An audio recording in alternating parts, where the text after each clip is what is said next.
Southeast Missouri State University has recently announced a new pet-friendly community on campus. In the past, students have not been allowed to have a pet living in their dorm room, with a few exceptions for service and emotional support animals. They are not considered pets, so they will not be affected by this policy change.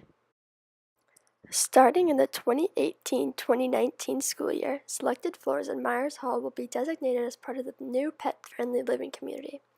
It will be a pilot program to determine the fate of pets on campus at CMO. However, only certain animals will be allowed.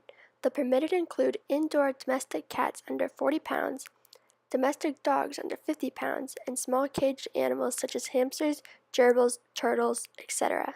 The pet has to meet certain requirements, such as being well-groomed, healthy, and well-behaved.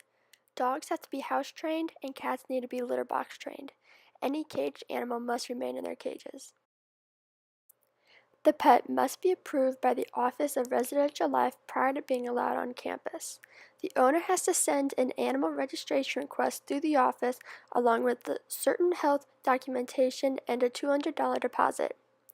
If approved, the owner will be allowed to have their pet on campus when classes start back up in the fall. The pet will be given a name tag outside the door, and the roommate will then be contacted and required to complete a roommate agreement. They do not have to have a pet themselves, but they must be okay with living with one. The owner has to be solely responsible for the animal, and if any issue arises, then the Office of Residential Life has the right to remove the animal and further actions will be taken. I honestly think it'll be overall good for Southeast. I think it'll bring out a lot of good qualities. I think it'll increase our living rates. Even though it's only one small section of a building, I still think that it's going to help. The final decision for this community will be made next year.